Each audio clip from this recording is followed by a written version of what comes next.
Good morning, students. How are you? I hope all you are fine and well, and your days are going on very well.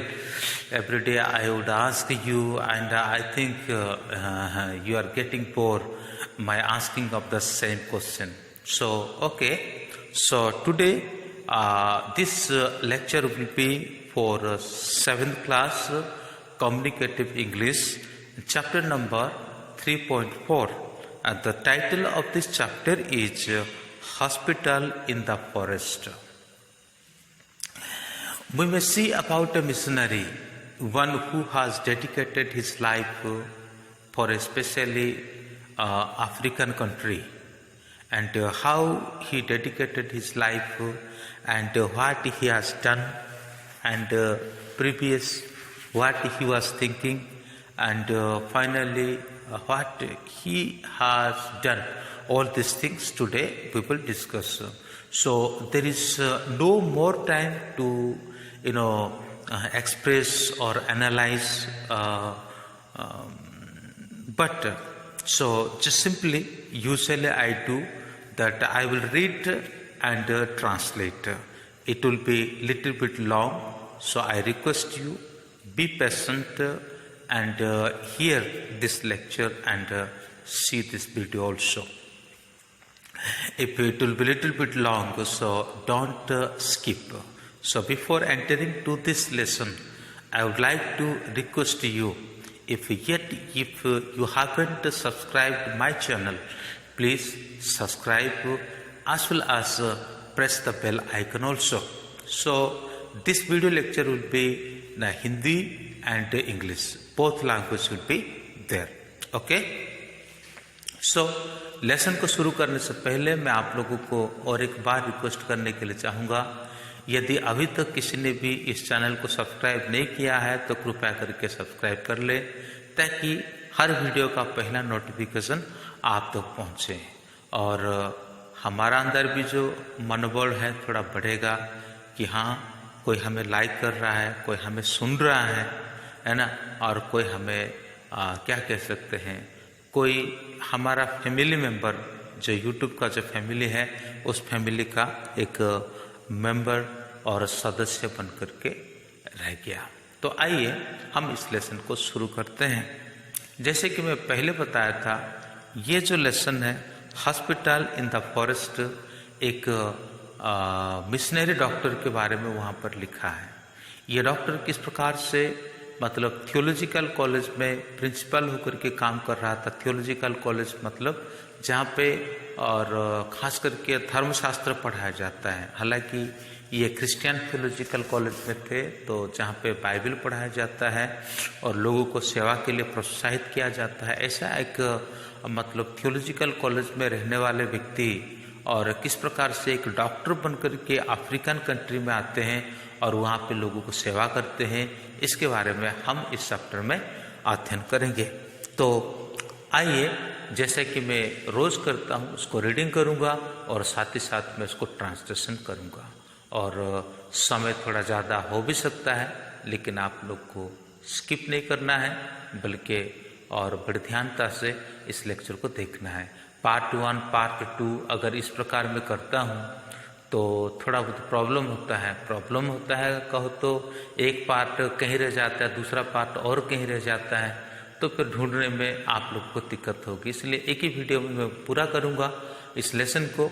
तो कृपया करके लंबा हो तो फिर देखने के लिए आप आप ध्यानपूर्वक देख लेना, समझ लेना कि मैं कोई क्लासरूम में बैठा हूँ और 40 मिनट का मेरा पीरियड चल रहा है।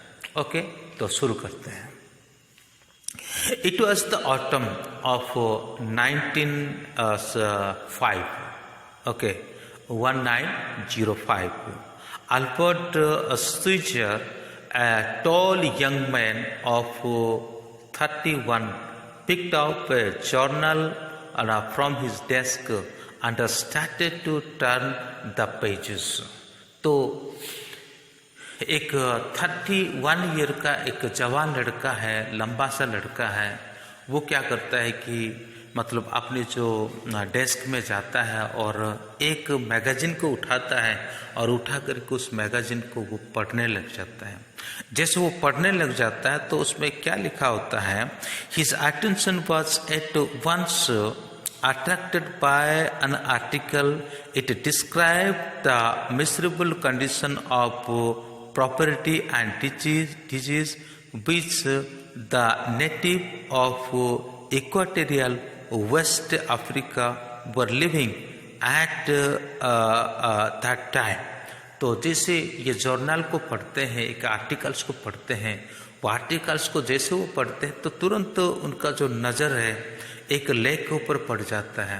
वो लेख के ऊपर पड़ जाने का मतलब क्या है कि उस लेख में वो स्पष्ट रूप से देखते हैं कि एक कंट्री का जो इक्वेटोरियल मतलब एरिया में एक कंट्री होता है जो वेस्ट अफ्रीका कहा जाता है, और इस अफ्रीकन कंट्री में लोग गरीबी से और भुखमरी से और बिना इलाज के विभिन्न प्रकार की बीमार से कैसे लोग मर जाते हैं उसके बारे में और उस आर्टिकल्स में लिखा हुआ रहता है। A large number of Africans lived in humid forest and had no shelter of any kind. बहुत बड़ी झुंड जो है अफ्रीकन लोग एक ऐसा एक ह्यूमिड जो फॉरेस्ट में रहते हैं और जहाँ पे उनके लिए ढंग का खाना नहीं है और जहाँ पे उनके लिए रहने का व्यवस्था नहीं है। They had very little food. Often they got nothing to eat for many days. Thousands of Africans died of disease in the forest every year. तो उनको दिन भर में एक वक्त का खाना मिलना मुश्किल होता है और कभी कभी ऐसा भी वक्त होता है कि लोगों को वो तक भी नसीब नहीं होता।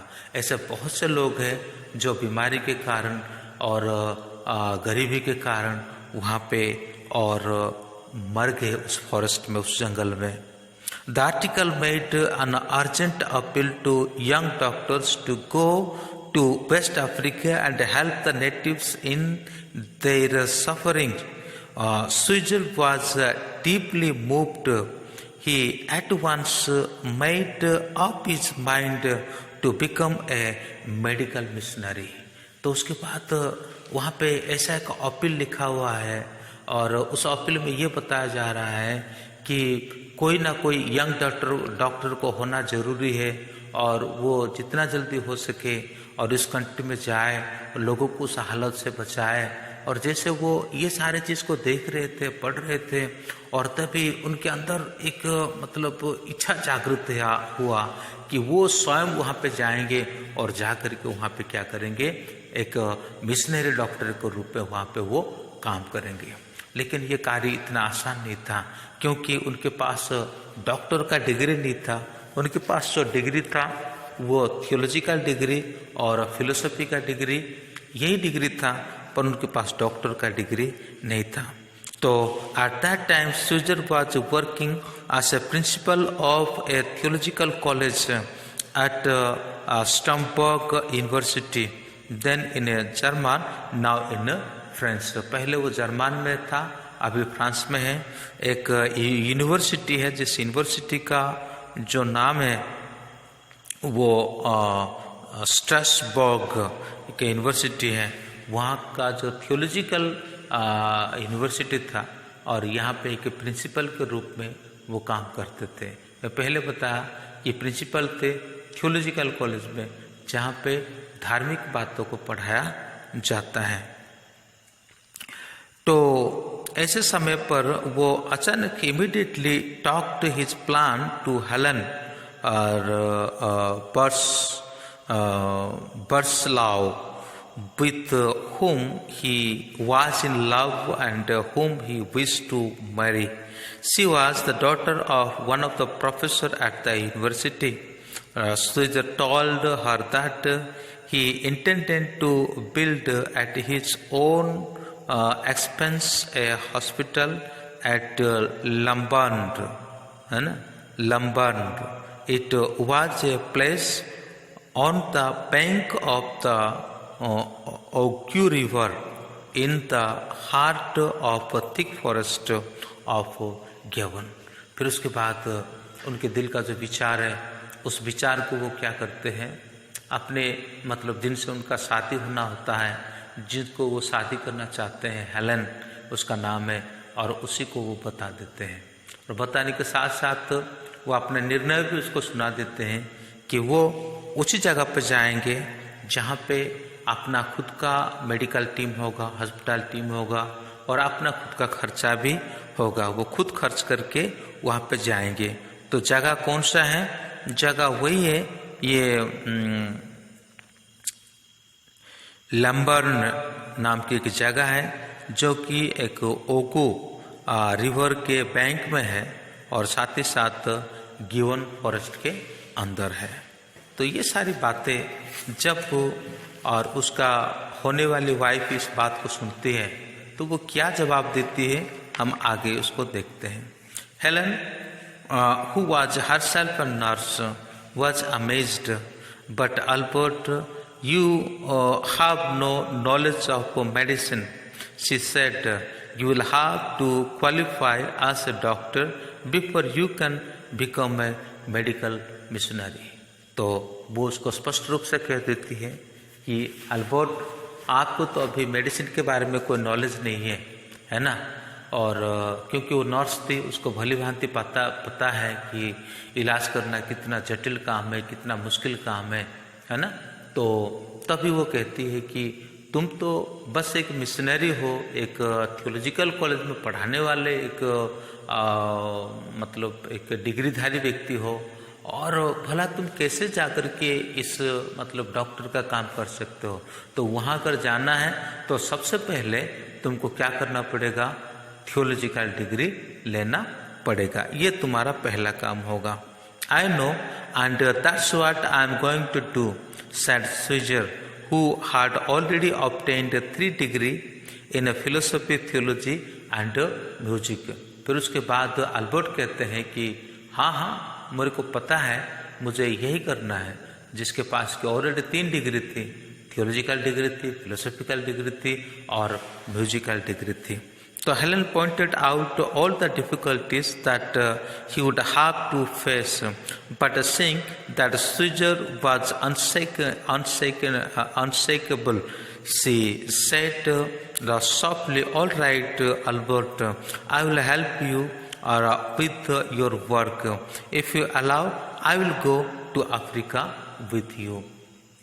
तो अभी हेलन क्या करती है, उसको सारा मतलब वर्णन कर देती है कि वहाँ जाने से आपको क्या क्या समस्या हो सकता है, पेशेंट को इलाज करने के दरमियान क्या क्या प्रॉब्लम हो सकती है, वो सब कुछ वो उसको बता देती है। और बताने के साथ साथ यही कहती है कि ठीक है, आपकी इच्छा, अगर आप जाना चाहते हो तो कोई दिक्कत नहीं, और मैं भी आपके साथ चलूँगी, और मैं भी इस अच्छे काम में, इस नेक काम में मैं भी आपको मदद करूँगी, क्योंकि ऑलरेडी वो एक डॉक्टर थी, नर्स थी, तो इसीलिए इलाज करने का जो काम है भली भांति वो कर सकती थी।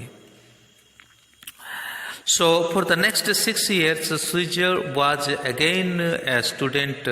He worked very hard, and at the age of 36 obtained his degree in medicine, which was his 4th degree. He was now a qualified doctor and surgeon. Then he married Helen, who had been his source of inspiration all along. फिर इसी प्रकार से करीब 5 साल की उसकी पढ़ाई चलती है, मतलब फिर से वो प्रिंसिपल से एक स्टूडेंट के लेवल में आ जाते हैं और 5 साल तक पढ़ाई करते हैं। जब उनका उम्र 36 का हो जाता है और तभी उनको क्या मिलता है, एक डिग्री मिलता है, एक डॉक्टर के रूप में डिग्री मिलता है, एक सर्जन के रूप में डिग्री मिलता है। अब फिर उस 36 साल का उम्र में वो क्या करते हैं, हेलेन के साथ शादी करते हैं, जो कि उनके लिए एक प्रेरणादायक थी। While Caesar studied medicine, he also continued his work as a principal of the theological college. In addition, he wrote some books and took part in a concert in order to save money for his missionary work. Some of his friends also come forward with gifts for his hospital. Suijer had now enough money for his mission. जैसे वो पढ़ाई करते थे, अपनी पढ़ाई के साथ साथ भी वो क्या करते थे कि वो उसी जो यूनिवर्सिटी में प्रिंसिपल के रूप में और काम कर ही रहे थे, और साथ ही साथ वो इस मिशनरी कार्य के लिए क्या कर रहे थे, धन इकट्ठा कर रहे थे, है ना। और बुक्स लिखना, बुक्स को बेचना, उसी से पैसा को इकट्ठा करना, और साथ ही साथ उसके कुछ दोस्त भी हैं और जिन्होंने उनको मदद किया क्या करने के लिए, इस मिशनरी वर्क में जाने के लिए, इस मिशन फील्ड में जाने के लिए उसके कई सारे दोस्त भी क्या करते हैं, उसको पैसा देते हैं। All preparation were made by February 1913. Suijer and his wife Helen sailed for West Africa, taking with them 70 and a case of medical supplies. 2 months later they reached Fort Gentil or at the mouth of the Ogo River. तो उसके बाद वो क्या करते हैं, अपना trip का शुरू कर देते हैं, और 1913 में वो अपनी वाइफ हेलेन के साथ क्या करते हैं, वेस्ट अफ्रीका की तरफ वो अपनी नाव को आगे बढ़ाते हैं, और लगभग 70 केसेस ऑफ मेडिकल सप्लाईज जो है वो अपनी जहाज़ में पैक कर रखे हैं, अपनी नाव में पैक कर रखे हैं। फिर उसके बाद वो एक पोर्ट में आके पहुंचते हैं जिसको जेंटिल कहा जाता है, और जो कि एक रिवर के मतलब वो रिवर का ही अंदर था, ओगो रिवर नाम का एक रिवर है, और वहीं पे आकर के वो पहुंच गए। They were now almost on the equator, and the heart was intolerable from there. They took a steamer of the Ogo River to search Lumbern. It was a terrible journey of 200 miles through a thick forest. What a country! Tree everywhere. No wonder there is so much sickness and thought Suijer.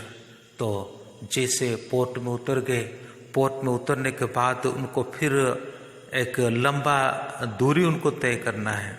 यह almost equatorial region में वो आकर के पहुंच गए, और life जो है यहाँ का बड़ा इंटरबल है, मतलब असहनीय है।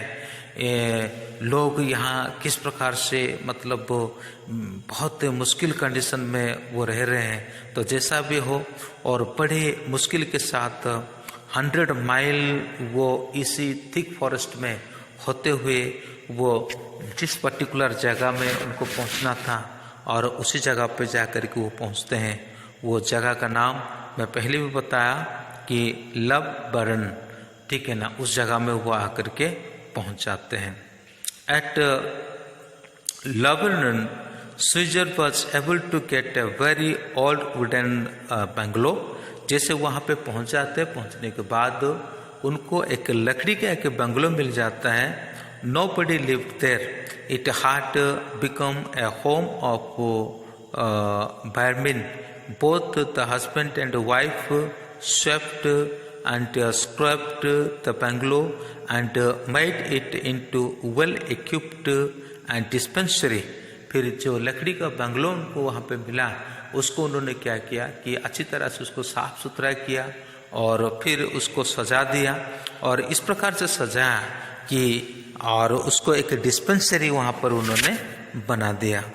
Then they changed an old boat house by the river into the sick boy. So finally they pitched off and whitewashed a tumble down and a chicken house to serve as a consulting room. फिर उसके साथ साथ एक मतलब consulting room को भी उन्होंने बनाया, ठीक है ना, जहाँ पे रोगी के साथ, बीमारी के साथ, मरीज के साथ परामर्श की जा सकती है।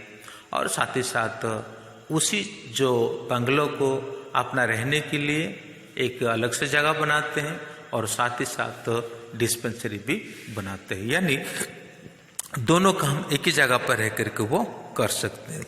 Quickly the news spread through the forest that a great white Aganga had come to Lamberans to cure the sick people। इस प्रकार एक समाचार पहुंच गया। समाचार ये हुआ कि आप इस जगह पे कोई सफ़ेद लोग आए हुए हैं, गोरे रंग के लोग आए हुए हैं, क्या करने के लिए? हमारा इलाज करने के लिए। ये न्यूज़ क्या हो जाता है, चारों ओर फैल जाता है।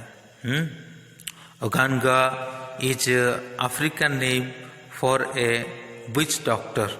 तो ये एक मतलब नाम उसको ऐसा दे दिया गया कि ओगांगा, जिसका नाम है विच डॉक्टर, मतलब मंत्र तंत्र करने वाला डॉक्टर। मतलब उनके पढ़े लिखे नहीं थे, इसलिए वो सिर्फ यही सोच रहे थे। Very soon men, women and children and from all around us started visiting and scheduled in a continuous stream. They suffered from leprosy, dysentery, malaria and many skin diseases. Many were too ill to walk and had to be carried by their friends or relations. Some died on the way। बहुत सारे लोगों को, कई लोगों को तो कोड़े की बीमार था, कई लोगों को डिसेंट्री का बीमार था, और साथ ही साथ कई लोगों को तो क्या कह सकते हैं, मतलब उनका ऐसा बीमार था कि ये लोग आते आते ही मतलब रास्ते में मर गए, पहुँच ही नहीं पाए।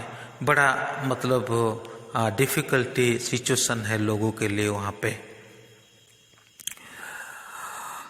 Squeezer's one great difficulty was that he did not know the local language. Often he found it impossible to tell his patient how to take the medicine. They would eat the ointment and mint from the skin or rub the powder they were given to swallow।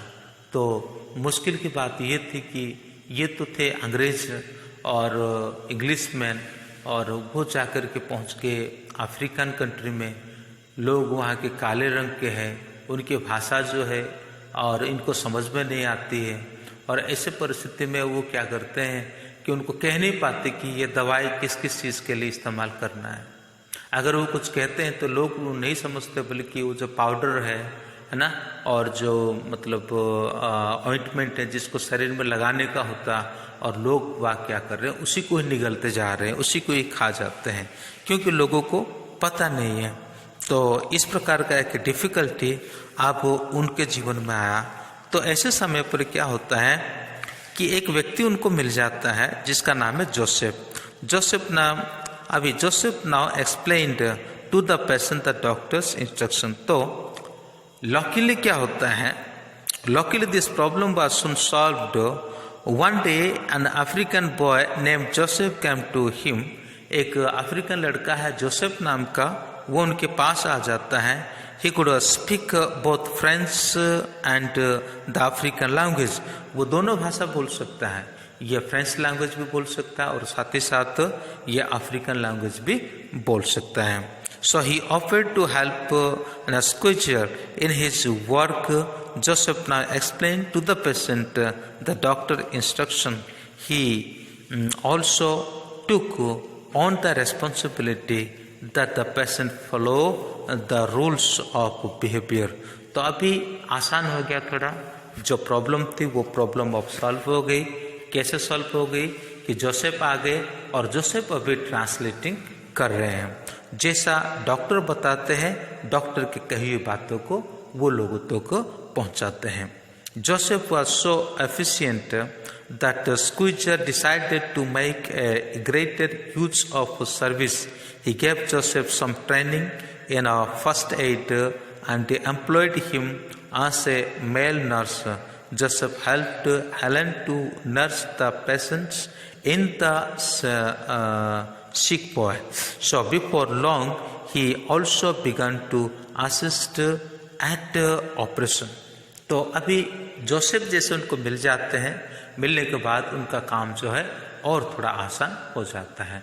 अभी Joseph को क्या करते हैं, अच्छा training देते हैं और एक मेल नर्स के रूप में वो उनका अपने क्लिनिक में, अपने हॉस्पिटल में अपॉइंट कर देते हैं। अब जोसेफ क्या करता है कि वो अभी हेलन को मदद करता है और साथ ही साथ जो ऑपरेशन मतलब सर्जन वगैरह जो होता ऑपरेशन जो किया जाता है उस ऑपरेशन के काम में भी वो मदद करता है। Now Squidge worked for early morning until late at night. Whenever he could find time, he worked at planning his new hospital. With the help of the faithful Joseph, he declared a large tract in the jungle.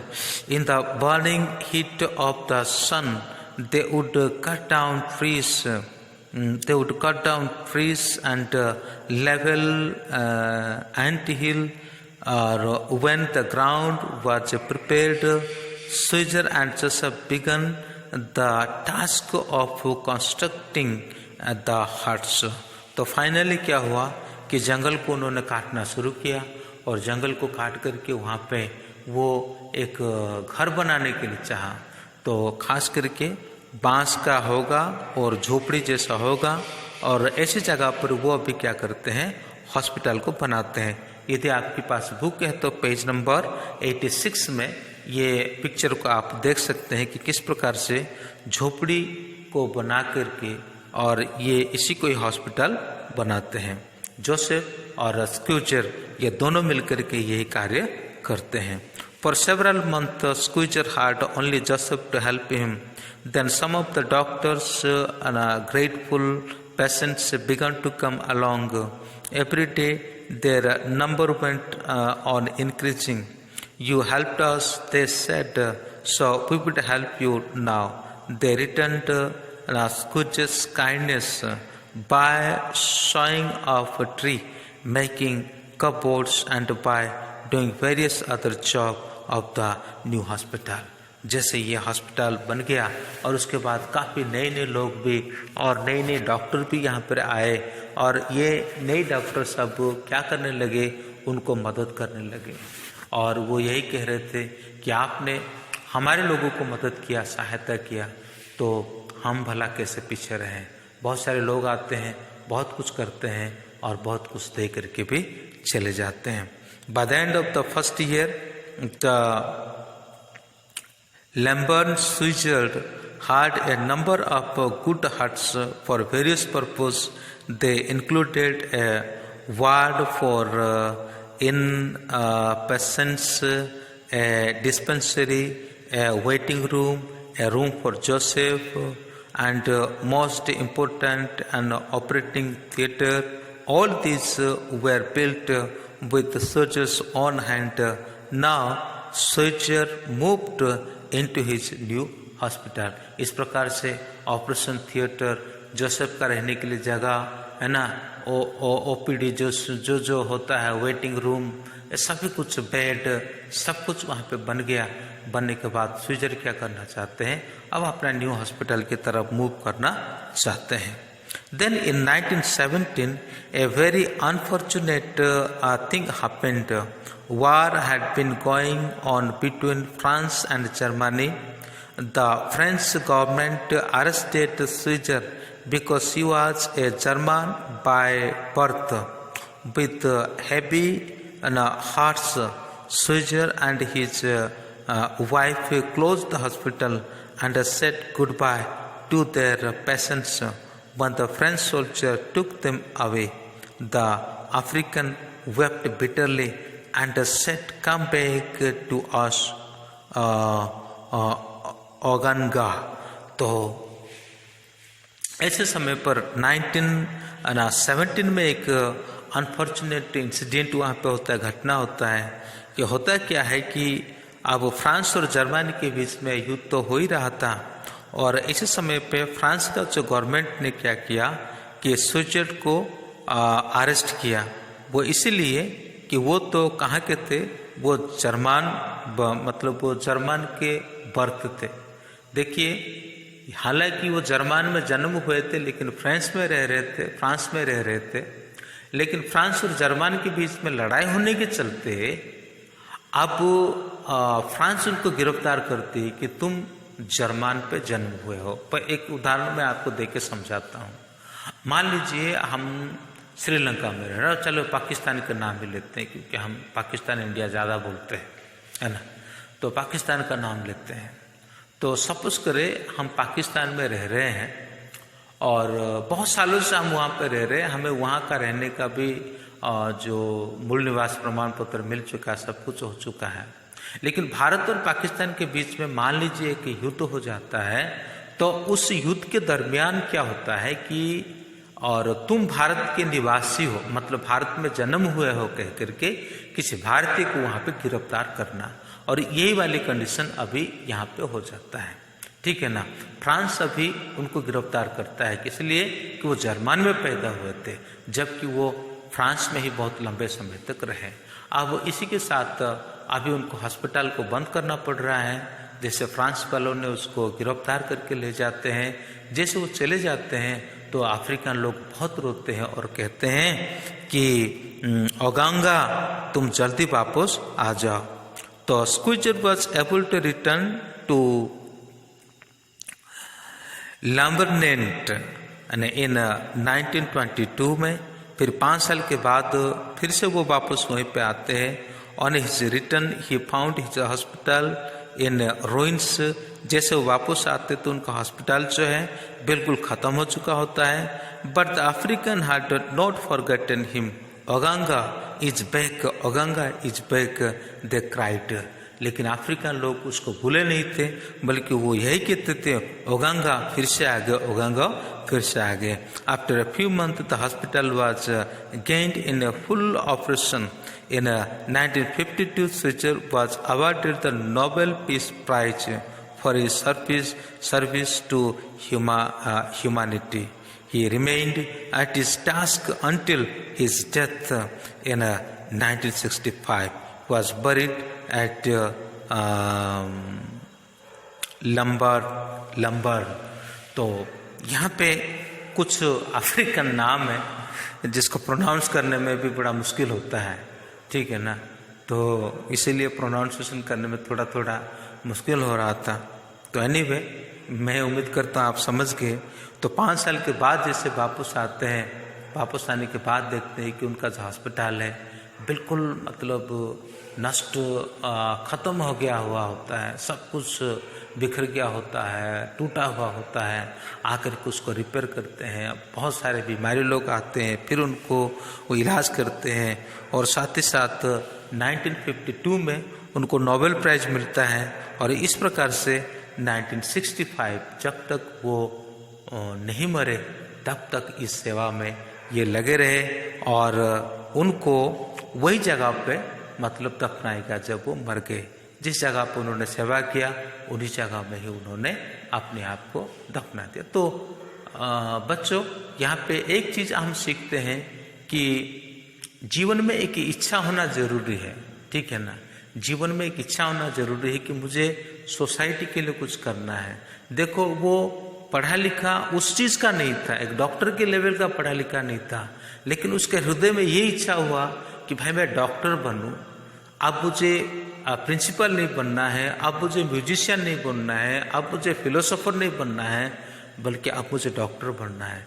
जैसे ये प्राण उनके अंदर जाग उठता है और तब फिर से वो 5 साल की पढ़ाई करते हैं, डॉक्टर की पढ़ाई करते हैं, और फिर से डॉक्टर बन करके इसे गरीब लोगों को सेवा करने आते हैं। तो आज के इस वीडियो लेक्चर यहीं पे समाप्त करता हूँ। फिर से कहता हूँ कि आप जरूर सब्सक्राइब करें। Thank you, may God bless you।